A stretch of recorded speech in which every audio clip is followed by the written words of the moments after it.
साथियों, जय भीम, जय भारत, जय संविधान, जय मंडल, जय जोहार। आज का ये विशेष लाइव जो भविष्य में एक बड़ी तैयारी हम लोगों ने की है उसको लेकर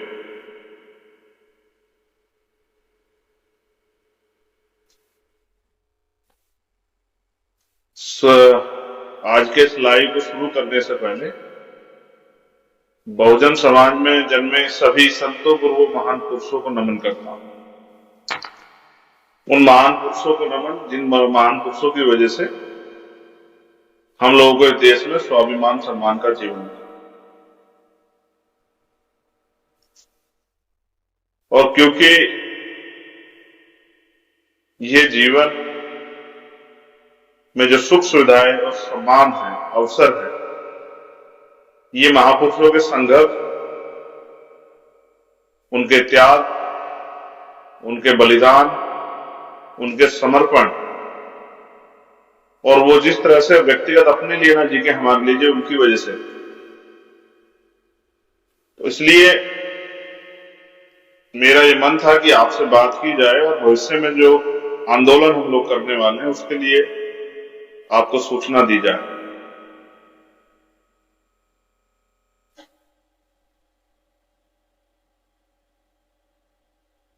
महामानव तथागत बुद्ध से लेके संत श्री सतगुरु रविदास जी महाराज, भगवान वाल्मीकि महाराज, गुरु नानक देव, संत कबीर, गुरु घासीदास, नारायण गुरु, संत गाडगे जी महाराज,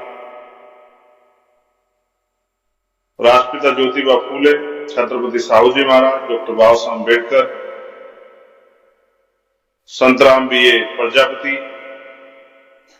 मामना राम वर्मा, चौधरी महाराज सिंह भारती, सर छोटू राम, चौधरी चरण सिंह, बाबू शिवदयाल चौरसिया, जननायक कपूरी ठाकुर, बाबू जगदेव प्रसाद कुशवाहा, मान्यवर दीना भाना वाल्मीकि साहब और मान्यवर काशीराम साहब को नमन करता हूं। मां फातिमा शेख, मैं उनको भी नमन करता हूं। मां सावित्रीबाई फूले को भी नमन करता हूं। उन सभी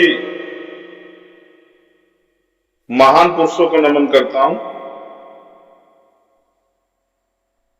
जिनका कोई ना कोई योगदान इस आंदोलन में।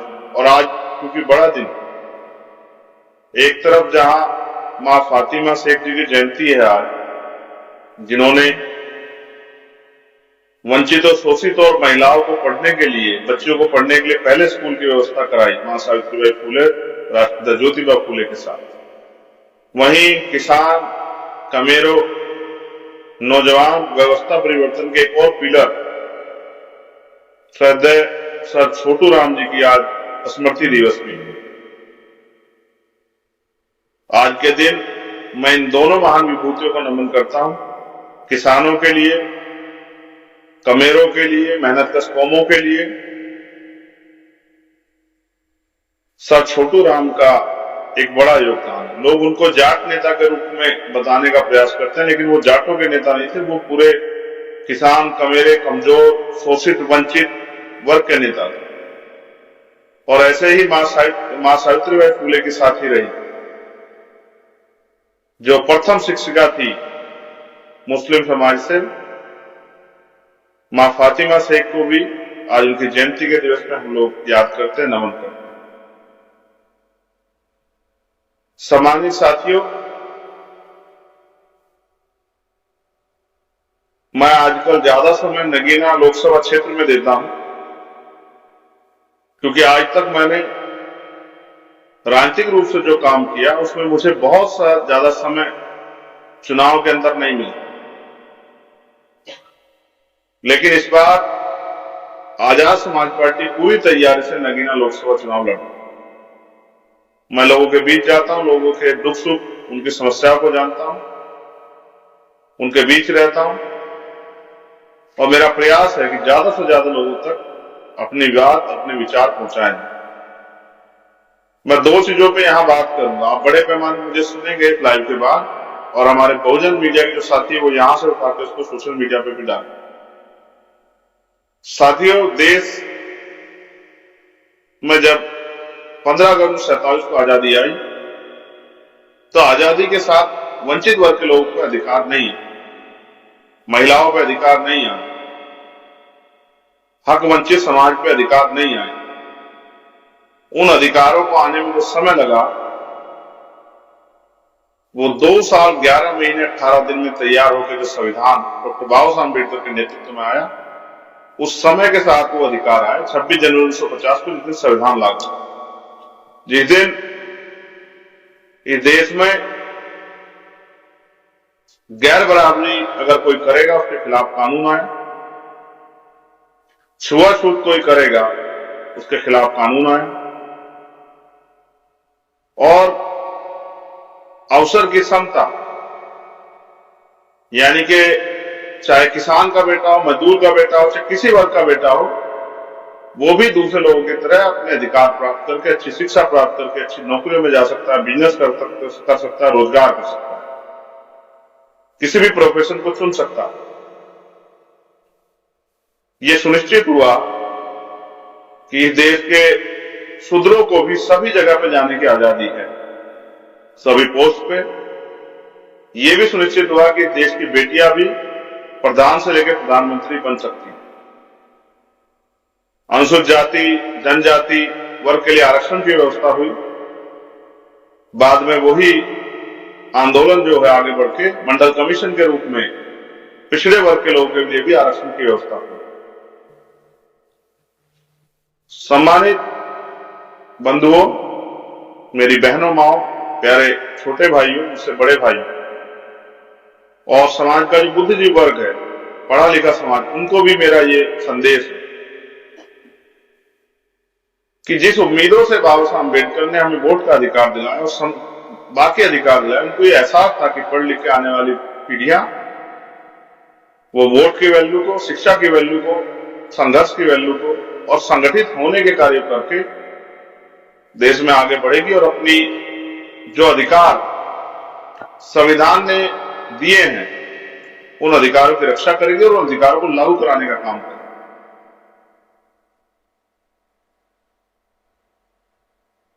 जैसे भारतीय संविधान तो आपको अधिकार देता है कि आप वोट की ताकत से अपना प्रधानमंत्री बना सकते हैं, लेकिन आप लोग नहीं बना पाए, इसके लिए संविधान दोषी नहीं है। आप लोग उस कार्य को अपनी मजबूती से नहीं कर पाए, इसके लिए आप दोषी होते। सभी स्टेट में आप अपने चीफ मिनिस्टर बना सकते हैं वोट की शक्ति से, आप नहीं बना पाए, इसके लिए संविधान दोषी नहीं है। तो मैं आपको बात याद दिलाता हूं जो डॉक्टर बाबा साहब अम्बेडकर ने संविधान सोचते हुए संविधान सभा से कही, और मैं बार बार अपने स्पीच में इस बात को कहता हूं क्योंकि हमारे लोग मुझे सुनते हैं और मुझे आशा विश्वास है कि वो फोटो और तमाम तरह चीजों से बाहर निकल के मेरी बात को की पहरेदारी भी करेंगे। क्योंकि जब आप नारा लगाते हैं कि चंद्रशेखर भाई संघर्ष करो, हम आपके साथ हैं, ऐसा ही नारा आपने बाबा साहब अम्बेडकर माननीय काशीराम साहब के साथ भी लगाया। अगर समय से साथ दिया होता तो शायद बहुत हालातों में परिवर्तन हो गए होते।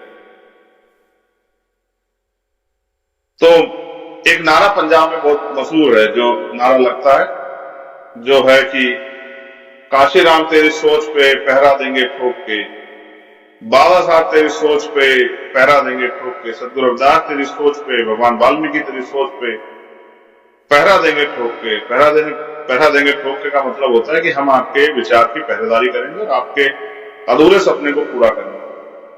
बड़े दुख तकलीफों के साथ कहना पड़ रहा है कि जो अधिकार संविधान से मिले थे वो तो लगभग खत्म होने की तरफ, कौन सा पहरा आपने दिया आप सोचें। तो बाबा साहब अम्बेडकर ने कहा कि आज हम विरोधाभास की जिंदगी में कदम रखें, क्योंकि राजनीति में वन वोट वन वैल्यू, राजनीति में तो हम लोग बराबरी हासिल कर लेंगे, लेकिन देश में व्यापक सामाजिक गैर बराबरी, जो जाति के आधार पर छुआछूत भेदभाव है, भारत में जातियां हैं, जातियों में ऊंच नीच है, और जातियों का इतना बड़ा हमारे ऊपर असर है कि दलित इससे बड़े या उससे छोटे, पिछड़े उनसे बड़े, उनसे छोटे, और अगड़े उनसे बड़े, इस तरह की जो उच्च नीच की व्यवस्था बनी हुई है जाति के आधार पर, इस ऊंच नीच की व्यवस्था, सामाजिक गैर बराबरी की जो व्यवस्था है, और आर्थिक गैर बराबरी का मतलब कि एक आदमी इतना अमीर है कि उसके पास कितनी संपत्ति उसको नहीं पता, और एक आदमी इतना गरीब है कि उसके पास एक गज जमीन है। एक आदमी ऐसा है जिसके पास सर्दियों में इतने साधन है कि वो चाहे तो 50 लोगों को भी साधन उपलब्ध करा दे, लेकिन एक आदमी ऐसा जिसके पास सर्दी से बचने के लिए रास्ता नहीं। एक आदमी ऐसा जिसके पास खाने के लिए 56 तरह के भोजन है, लेकिन एक आदमी ऐसा जिसके पास पेट भरने के लिए खाना नहीं। एक आदमी ऐसा है जिसका बड़े से बड़े हॉस्पिटल में इलाज हो सकता है, और एक आदमी ऐसा है जिसके जेब में पर्चे के पैसे भी नहीं। एक आदमी ऐसा है जो बड़े से बड़े स्कूलों में शिक्षा ले सकता है, लेकिन कुछ माँ बाप ऐसे हैं, कुछ नहीं बड़े पैमाने पर 80-82% देश की आबादी अभी ऐसी है जो अपने मन चाहे स्कूल में अपने बच्चे का एडमिशन भी नहीं करा सकती। और तो और अच्छा भोजन, अच्छे कपड़े, अच्छी सर ढकने के लिए व्यवस्था देने में भी असफल है। तो इसलिए बाबा साहब ने कहा कि जो सामाजिक गैर बराबरी और आर्थिक गैर बराबरी, अगर हम इसको दूर नहीं कर पाए तो राजनीतिक लोकतंत्र, सामाजिक लोकतंत्र नहीं बन पाएगा। इसलिए हम सबको मिलकर प्रयास करना चाहिए कि हम सामाजिक गैर बराबरी और आर्थिक गैर बराबरी को दूर करने का प्रयास करें। लेकिन 56 में बाबा साहब के जाने के बाद ये प्रयास बड़ी मजबूती नहीं हुआ, और दुश्मन तो नहीं चाहता था। मैं दुश्मन इसलिए कहता हूं कि कुछ लोगों की कारगुजारी है जिसकी वजह से आज भी देश में गैर बराबरी सामाजिक रूप से, आर्थिक रूप से बनी। मैं किसी जाति धर्म व्यक्ति का विरोधी नहीं, विचारधारा का विरोधी हूं जो सामंतवादी, पूंजीवादी और जातिवादी सोच है, मैं उसका विरोधी। वो व्यक्ति किसी जाति धर्म का, मैं उसका विरोध आज भी करता हूं, कल भी करता हूं, जब तक वो इंसान बन जाता है उसका विरोध करता हूं। इस संकीर्ण सोच का विरोध हम लोग जारी रखें। तो साथियों, आजादी के साथ धन धरती राजपाट में कोई बंटवारा नहीं। इस वजह से आज भी देश में हजारों लोग, लाखों लोग झुग्गी झोपड़ियों में रहते हैं, सड़क किनारे रहते हैं, रेलवे की लाइन के किनारे रहते हैं, और तमाम तरह की ऐसी जगह रहते हैं जहां सांस लेना भी दुर्लभ। दिल्ली की गलियों में, दिल्ली के नालों के ऊपर, दिल्ली की नदियों के किनारे, देश की तमाम तरह की रेलवे लाइनों के किनारे, तालाबों के किनारे, और सरकार पे उनको देने के लिए घर भी 70 साल में व्यवस्था नहीं है। मैं समझता हूं कि अगर आप सुधार चाहते, सुधार कैसे, और सुधार कैसे होगा ये भी आप जानते। सुधार होगा जब इस देश के राष्ट्रपति से लेके और 4th क्लास के कर्मचारी तक के बच्चे सरकारी स्कूल में पढ़ेंगे। डीएम, एसएसपी, विधायक, मंत्री, राज्यपाल, मुख्यमंत्री, सेंट्रल सेक्रेटरीट के कर्मचारी, स्टेट सेक्रेटरीट के कर्मचारी, जितने ब्यूरोक्रेट हैं वो सब लोग, उनके बच्चे जब वो सरकारी स्कूल में पढ़ेंगे, क्योंकि वो सरकार को चलाते हैं, उन सबके रहते वो अपने बच्चों को प्राइवेट स्कूल में विदेशों में पढ़ाते हैं। और यहाँ गरीबों के लिए, कमजोरों के लिए, आर्थिक रूप से जो कमजोर वर्ग के लोग हैं, सामाजिक रूप से जो गैर प्राप्त रहते हैं, उनके लिए आज तक भी सरकारी स्कूलों में अच्छी सुविधा, अच्छी पढ़ाई उपलब्ध नहीं हो पाई। अमीर तो अपने बच्चों को प्राइवेट स्कूल पढ़ा देता, गरीब कहां जाए, उनके बच्चों का भविष्य क्या। तो जब तक सरकारी स्कूल में सरकारी कर्मचारी, नेताओं के, अधिकारियों के बच्चे नहीं पढ़ेंगे, तब तक सरकारी स्कूल में अच्छी पढ़ाई और सुविधाएं नहीं होंगी। उसी तरह जब तक सरकारी अस्पतालों में नेताजी, मंत्री जी, विधायक जी, राज्यपाल जी, राष्ट्रपति जी, प्रधानमंत्री जी का इलाज नहीं होगा। वो बहुत बड़े बड़े वादे करते हैं, दावे करते हैं कि हम सरकार जनता के लिए कर रहे हैं, लेकिन अपने आप उन हॉस्पिटलों में इलाज नहीं कराते, अपने आप प्राइवेट सेक्टर में इलाज कराते हैं, विदेश इलाज कराने जाते हैं। तो भाई आप नालायक नेता ये बताओ कि आपने अपने देश में अच्छी स्वास्थ्य सेवाएं की व्यवस्था आपने क्यों नहीं। बड़े बड़े अस्पताल, गोरखपुर का अस्पताल हमारा एम्स, जिसके मुख्यमंत्री और बीजेपी की केंद्रीय सरकार दावे करती है, वहां के पेशेंट को, जब मैं वहां चुनाव लड़ रहा था, मैंने देखा कि वहां के पेशेंट को सरकारी अस्पताल में भर्ती करना पड़ता है इमरजेंसी के लिए। वहां डॉक्टर नहीं है, मशीनें नहीं है, दवाइयां नहीं। तो भाजपा की सरकार तो नाम की राजनीति करती है। इसलिए मैं आपको कह रहा हूं कि जब तक जो सरकारी तनख्वाह लेते हैं, चाहे वो 4th क्लास कर्मचारी है, एमपी, एमएलए, या राष्ट्रपति, प्रधानमंत्री, या कोई ब्यूरोक्रेट हो, क्लास 1 से लेके क्लास 2nd, 3rd, 4th के कर्मचारी, या सरकारी लाभ लेने वाला कोई भी व्यक्ति हो, चाहे वो प्रधान हो, चाहे वो पार्षद हो, कोई भी हो, जब तक उनके बच्चों का, उनका सरकारी हॉस्पिटल में इलाज नहीं होगा, तो मुझे लगता है सरकारी हॉस्पिटल में उस तरह की सुविधाएं उस तरह की दवाइयां, उस तरह की इक्विपमेंट्स नहीं पहुंच पाएंगे जब तक, क्योंकि देखिए कितनी अच्छी बात, अपना इलाज प्राइवेट सेक्टर में कराते हैं और गरीबों के लिए कहते हैं सरकारी अस्पताल खोल रखते हैं। सरकारी अस्पताल जाकर देखो, कई जगह तो हालात ये है कि वहां आप खड़े भी नहीं हो सकते, इतनी दुर्गंध है, दवाइयां नहीं है, दवाइयों के लिए बाहर पर्चे लिखते हैं क्योंकि डॉक्टर्स की कमीशन बंधी हुई। इस तरह से लुटेरे देश के आम जनता की मेहनत की गाड़ी कमाई को लूट रहे हैं, इसको हमें रोकना। मैंने कहा कि देश में जब तक सेना का दुरुपयोग नहीं रुकेगा, सेना जो हमारी शान, सेना जो इस उम्मीद के साथ देश के बॉर्डर पर खड़ी है कि वो हमारी रक्षा सुरक्षा कर, जिनकी वजह से हम चैन से सोते हैं, उनके साथ जो राजनीतिकरण और अग्निवीर के रूप में जो उनके साथ खेल हो रहा है, जब तक वो बंद नहीं होगा। और मेरा तो मानना कि हमारी विदेश पॉलिसी एकदम ठीक हो जाएगी अगर प्रधानमंत्री, मुख्यमंत्री, मंत्रियों के बेटे, रक्षा मंत्री, फाइनेंस मिनिस्टर, होम मिनिस्टर के बच्चे बॉर्डर पर उनकी ड्यूटी लगे। मैं तो चाहता हूं देश का हर एक व्यक्ति 5 साल सेना की जॉब जरूर करे, सुविधा के आधार पर नहीं, उसकी बाकी पढ़ाई भी वही हो और उसको अपने अधिकार और कर्तव्य को भी जानने का मौका मिले और वो अनुशासित व्यक्ति बने। मैं जब सड़क पर जाता हूं देखता हूं कि लोगों में बहुत लापरवाही है, हेलमेट नहीं पहनते हैं, सीट बेल्ट नहीं लगाते और तमाम तरह की चीजें। तो उसका मतलब ये नहीं है कि वो ऐसा मन से कर रहे हैं, उनको जानकारी नहीं, उनको हमने समझाया नहीं, उनको हमने तैयार नहीं। अगर हम चाहते हैं सुधार हो तो इसकी शुरुआत हमें खुद से भी करनी पड़ेगी और हमें लोगों को जागरूक करना पड़ेगा। इसका सरकार ने प्रयास नहीं किया। लोग, हमें संविधान पढ़ाना पड़ेगा जिससे लोग अपने कर्तव्यों को जाने, अपने अधिकारों को जाने। आपसी झगड़े 100% बहुत बड़े पैमाने पर कम हो जाएंगे, सड़क पर एक्सीडेंट बहुत बड़े पैमाने पर कम हो जाएंगे, लापरवाही और लाइनें जो लगती है बहुत बड़े पैमाने पर कम हो जाएगी जब लोग अपने अधिकार जाने। और जो पुलिस और तमाम तरह की सरकारी मशीनरियां लोगों को डराने का धमकाने काम करती है, उनके अधिकारों का हनन करके, संवैधानिक अधिकारों का उनको मारने, पीटने, सताने, उनसे पैसा लूटने का जो प्रयास करते हैं, भ्रष्टाचार, वो सब खत्म हो जाएगा और लोग अपने अधिकारों के प्रति जागरूक हो जाएंगे। उसके साथ साथ समान काम समान वेतन। जैसे मैंने आपसे कहा कि जब सरकारी अस्पतालों में इलाज होंगे सब लोगों के, तो सरकारी अस्पतालों की संख्या बढ़ेगी और सरकारी नौकरियां भी बढ़ेंगी। बड़े पैमाने पे प्राइवेट सेक्टर को नकार के हम सरकारी सिस्टम हमें बनाना पड़ेगा, सरकारी उपक्रम बनाने पड़ेंगे। गांव के जनसंख्या के आधार पर बड़े बड़े हॉस्पिटल खुलेंगे, लोगों को नौकरियां मिलेंगी, ज्यादा डॉक्टर तैयार होंगे, ऐसे स्कूल बनेंगे तो ज्यादा टीचर तैयार होंगे। अनेक तरह की उसमें भी फील्ड है, पीटीआई है, स्पोर्ट टीचर है और सब सब्जेक्ट के टीचर, बहुत सारी नौकरियां आएंगी, बहुत सारे लोगों को रोजगार मिलेगा और जो आम जनता की गाढ़ी कमाई का दुरुपयोग हो रहा है वो भी बंद हो जाएगा। जो पूंजीपतियों के लिए सरकारें काम करें वो भी बंद हो जाएगा।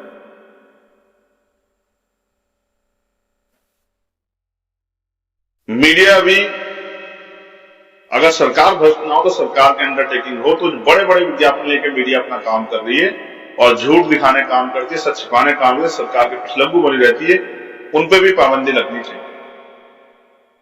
और जैसा मैंने आपसे कहा, समान काम समान वेतन।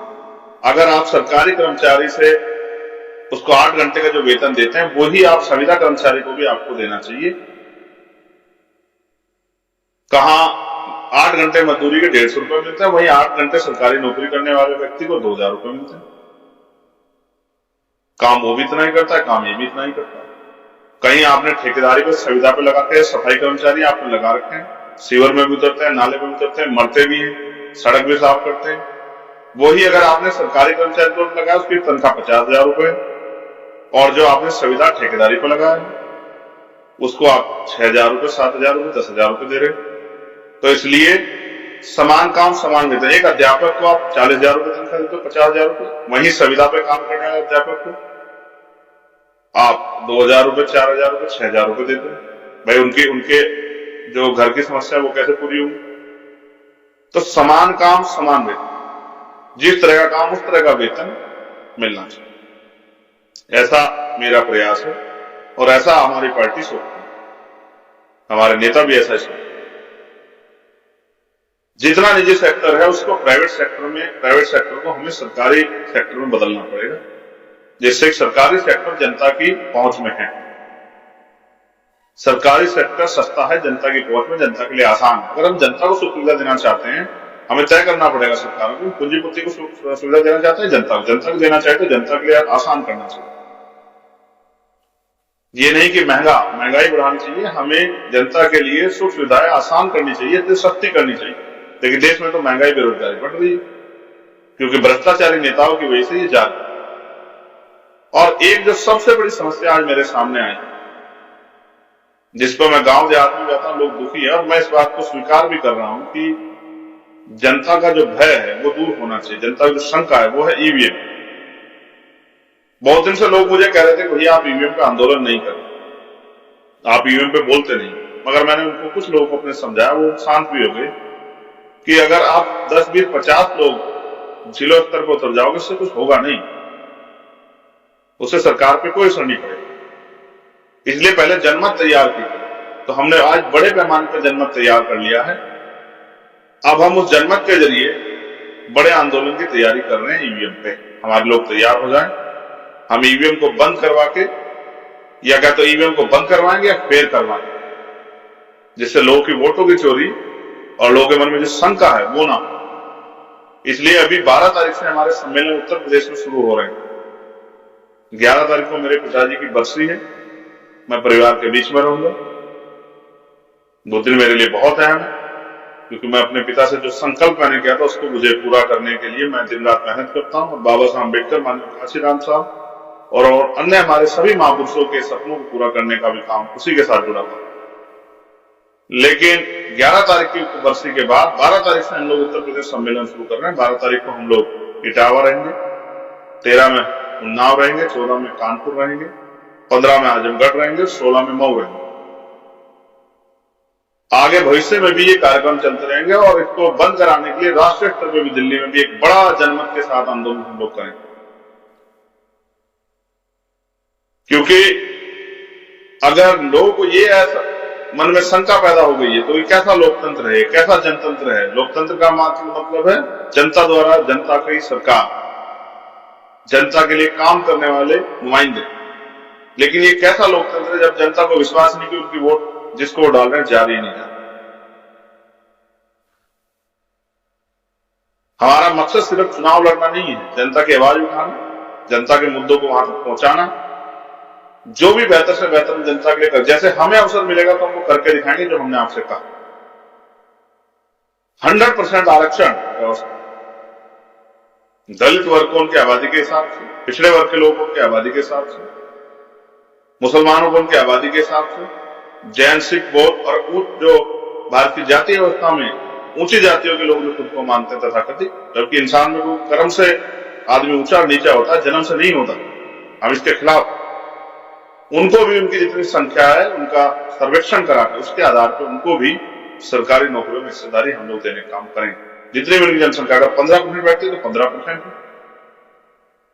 किसी के साथ गैर बराबरी नहीं करेंगे, ना अपर कास्ट के साथ, तथाकथित अपर कास्ट, और ना ही schedule caste, schedule tribe, backward, मुसलमान, जैन, सिख, बौद्ध, ईसाई, किसी के साथ भी गैर बराबरी नहीं करेंगे। जिसकी जनसंख्या उसके आधार पर सरकारी नौकरियों में उनकी हिस्सेदारी सुनिश्चित करेंगे। इसलिए जातिगत जनगणना कराने के लिए भी हम लोग एक बड़े मूवमेंट की तैयारी कर रहे हैं। हमारा लगातार ये प्रयास है कि देश की जनता बड़े पैमाने पर जागरूक हो। जब देश की जनता जागरूक होगी, जागरूक मतदाता ही एक मजबूत राष्ट्र के निर्माण की नींव होती। तो हम लोगों को जागरूक करने के लिए निकलेंगे और लगातार हम लोग इसको देश भर में चलाते रहेंगे। मैं अपने सभी देश भर के नेताओं को कहूंगा कि आज की मेरी बातों को ध्यान से सुनना, लोगों के बीच ये संदेश हमारा पहुंचाएंगे हम क्या करना चाहते हैं देश में। और अगर देश की जनता ने हमारा साथ दिया, प्रदेशों की जनता ने हमारा साथ दिया, तो एक स्वाभिमान, सम्मान और अधिकार, सुख सुविधाओं का जीवन उनको देश में भविष्य में मिलेगा, अगर उन्होंने हमारा साथ दिया, हमें अवसर दिया। इसलिए जनता की मेहनत की कमाई भ्रष्टाचारी नेताओं, अधिकारियों, ठेकेदारों की जेब में ना जाए, वो गरीबों के काम आए, कमजोरों के काम आए। और 70 साल में जो नहीं कर पाई सरकारें, देश के नेता नहीं कर पाए, वो हम लोग करने के लिए तैयार हैं। बस ये जनमत हमारा हमें अवसर दे, ये जनमत संग्रह हमारे साथ जुड़े, और जो वोट की चोरी ईवीएम द्वारा हो रही है, मैं आपसे वादा करता हूं कि ईवीएम द्वारा वोट की चोरी रोकने के लिए हम लोग एक मजबूत आंदोलन की तैयारी कर रहे हैं, क्योंकि बिना जन समर्थन के कोई आंदोलन कामयाब नहीं होता। हम शक्तिशाली हैं संख्या के आधार पर, इसलिए हम जनमत की तैयारी कर रहे थे। जनमत हमारा तैयार हो गया। अब गांव गांव जाके हम लोगों को जगाने का काम करेंगे, लोगों को समझाने का काम करेंगे और ईवीएम द्वारा जो वोट की चोरी उसको रोकने का काम करेंगे और लोगों का मनोबल बढ़ा के जो महापुरुषों का रुका हुआ आंदोलन, महापुरुषों का रुका हुआ आंदोलन यही है कि इस देश में सभी को स्वाभिमान सम्मान का जीवन मिले। ये देश बेगमपुरा राष्ट्र बने। बेगमपुरा का मतलब होता है बेगम, जहां कोई गम ना हो। जहां सतगुरु रविदास जी महाराज ने कहा, ऐसा चाहूं राज में जहां मिले सबंधु अन्न और छोटे बड़े सब सम बसे, रविदास रहे प्रसन्न। यानी कि ऐसा राज होना चाहिए जहां कोई गैर बराबरी ना हो, छुआछूत ना हो, ऊंच नीच ना हो, किसी बहन बेटी का अपमान ना हो, किसी को डर ना हो, भय ना हो, किसी की हत्या ना हो, किसी का लूटपाट ना हो, किसी के साथ अन्याय ना हो, किसी को खाने के लिए अन्न की, तन ढकने के लिए कपड़े की, सर ढकने के लिए छत की दिक्कत ना हो, प्रेम भाईचारे सब लोग रहें। ऐसे बेगमपुरा राज की कल्पना सतगुरु रविदास ने की। उस राज को लाने के लिए हम लोग संकल्पित हैं। उसी राज को डॉक्टर बाबा साहब अम्बेडकर ने संविधान में स्थापित किया, लेकिन संविधान अभी लागू नहीं हुआ, इसलिए लोगों के जीवन में सुख सुविधा नहीं पहुंची और लोग परेशान हैं। इस उम्मीद में वो नेता भरोसा करते हैं कि नेता में जिंदगी बन जाएंगे, लेकिन नेता अपने व्यक्तिगत स्वार्थ और सुख सुविधाओं के कारण जनता की भावनाओं के साथ धोखा करते हैं। इस वजह से जनता ठगी गई है और जनता किसी को विश्वास इतनी आसानी से नहीं करती। मैं आजाद समाज पार्टी भीम आर्मी की तरफ से आपसे वादा करता हूं कि हम इस देश में मानवता का राज स्थापित करने के लिए संघर्ष कर रहे हैं और लगातार संघर्ष जारी रहेगा जब तक हमारे शरीर में जान। और अगर इसके रास्ते में कोई भी आए तो हम उससे संघर्ष करेंगे। अगर जनता की भलाई को रोकने के लिए कोई भी हमारे बीच में आएगा तो हम उसके साथ संघर्ष करेंगे, उसके साथ इस रिश्ते को भी निभाएंगे, क्योंकि इस देश में लंबे समय तक जानवरों जैसा जीवन जीने के लिए रोक नहीं हुई। आज भी रेप, हत्या, अत्याचार होते हैं। हमारी एक बहन बैठी है वहां दिल्ली में, आज उसको उठा दिया गया प्रोटेस्ट स्थल से। उसकी आंखों के आंसू में नहीं देखा, मुझे बड़ी तकलीफ। समय कमी कारण में वहां नहीं पहुंच पाया, बहुत जल्द मैं उससे मिलने भी जाऊंगा। और 69,000 शिक्षक भर्ती के मेरे छोटे भाई बहन लखनऊ में अपने जीवन के साथ संघर्ष कर रहे हैं। वो आमरण अनशन कर रहे हैं इस उम्मीद से कि उनको न्याय मिले, लेकिन निकम्मी, बहरी, गूंगी सरकारों को इससे कोई फर्क नहीं पड़ता। वो उनको आवाज उठाने पर लाठी मारते हैं, जेल भेजते हैं, अपमानित करते हैं, जाति से सब कहते हैं, गालियां देते हैं, लेकिन न्याय नहीं देते। और मैं बार बार ये समझाता हूं, अगर आपने राज व्यवस्था में अपनी हिस्सेदारी सुनिश्चित नहीं की तो आपको संविधान के रहते भी कुछ नहीं मिले, और ऐसा ही हो भी रहा। इसलिए मैं आपसे आग्रह करूं कि देश करो मरो की स्थिति में है। एक तरफ भाजपा इस देश के लोकतंत्र को, संविधान को खत्म करना चाहती है, आपको कमजोर कराना चाहती है, गुलामी का जीवन जीने के लिए मजबूर करना चाहती है। दूसरी तरफ आपकी लड़ाई को लड़ने के लिए सब आपसे वोट तो चाहते हैं, कोई तैयार नहीं। ऐसे में अगर आप आजाद समाज पार्टी को ताकत दें तो आजाद समाज पार्टी ये सुनिश्चित करती है कि आपको स्वाभिमान, सम्मान, हक, अधिकार और सुख सुविधा वाला जीवन भविष्य में हम लोग दिलाने के लिए संकल्पित हैं।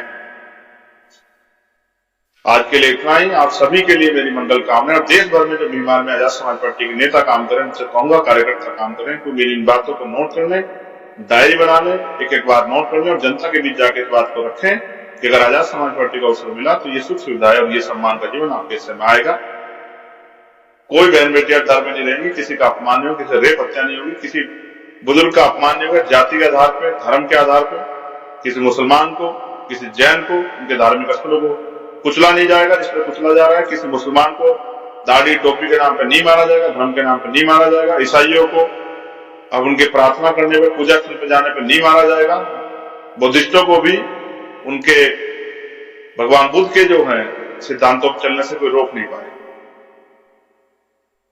सिख भाइयों को भी उनके साथ जो अन्याय लगातार होते हैं वो अन्याय भी नहीं होंगे। इसलिए मैं आपसे अपील करता हूं कि मानवता के राज के लिए आजाद समाज पार्टी को समर्थन करें, उनको वोट दें, उनके चुनाव निशान को वोट करके केसली में उनको ताकत दें। आजाद समाज पार्टी नेताओं से कहूंगा कि वो पूर्ण श्रद्धा से, समर्पण के साथ जनता के बीच जाके जनता को आजाद समाज पार्टी जोड़ने का काम करें, अपनी जिम्मेदारी को निभाएं और इस लड़ाई को, इस संघर्ष को, करों बरों के संघर्ष को स्वीकार करें। आप सभी का बहुत बहुत धन्यवाद। और जो सम्मानित नेता आजाद समाज पार्टी बीमानी के देश भर में संघर्ष कर रहे हैं, उनका भी बहुत बहुत धन्यवाद। उम्मीद है कि आप अपने यहाँ आंदोलन की, मार्च की, यात्रा की तैयारी कर लेंगे, क्योंकि बहुत जल्द आपके प्रदेश में भी ईवीएम हटाओ, देश बचाओ, लोकतंत्र बचाओ और धन धरती राजपाट बढ़ के रह गए, हिस्सेदारी का आंदोलन आने वाला है। आप लोग तैयारी कर लें। अब हम चैन से नहीं बैठेंगे जब तक इस देश में हर व्यक्ति को स्वाभिमान सम्मान का जीवन नहीं मिलता, बहन बेटियों को नहीं मिलता, तब तक हम संघर्ष जारी।